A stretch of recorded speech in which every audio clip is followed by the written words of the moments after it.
So dear students, I welcome all of you to class 12 and knowing that we are going through a very crisis period where all the educational institutes are closed and we are not having scope for direct classes. So I thought of providing you some videos so that it will be helpful for your learning. And for that what I have done, I have just placed one board in my room, and through that I'll try to help you through some of the classes. I hope it will help you.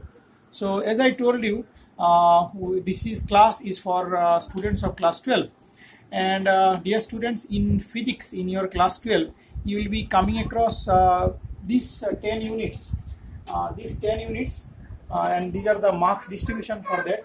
So these 10 units, unit 1 and 2, we have electrostatics and current electricity.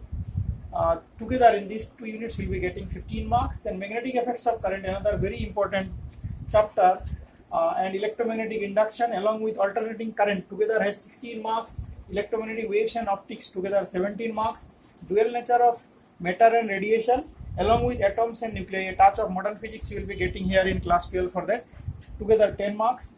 And last one, electronic devices, semiconductors, communication system, together 12 marks. So let us start with unit 1. Unit 1 is about electrostatics, and electrostatics, as the name suggests, electrostatics means the study of charges and their properties when the charges are at rest. So at first we need to know what the charges are.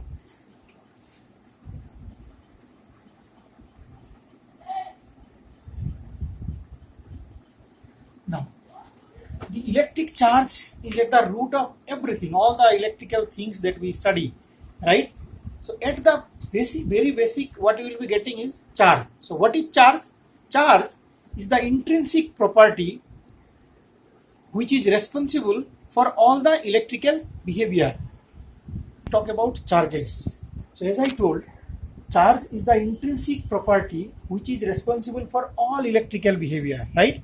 And we must keep in mind that charge is a scalar quantity. Charge is a scalar quantity.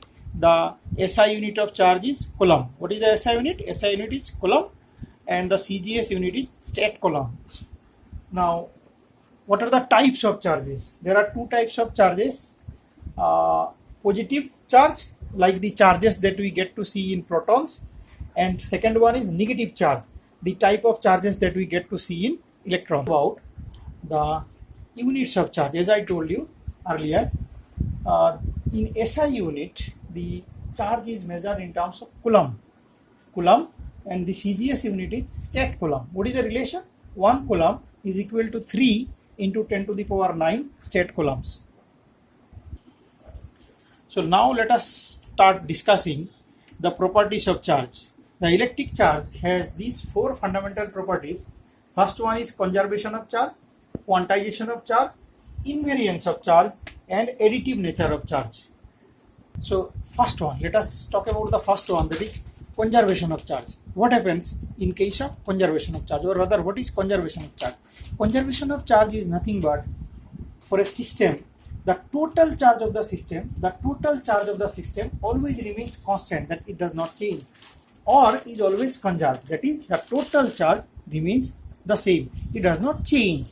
Now if we take some examples, for example, in a chemical reaction of our common salt, like a sodium ion plus a chloride ion, when they mix they give sodium chloride. Now this is positively charged, this is negatively charged, single positive, single negative, this is neutral. So left hand side we have 1 plus 1 minus neutral, right hand side also 1 plus, that is neutral, no charge.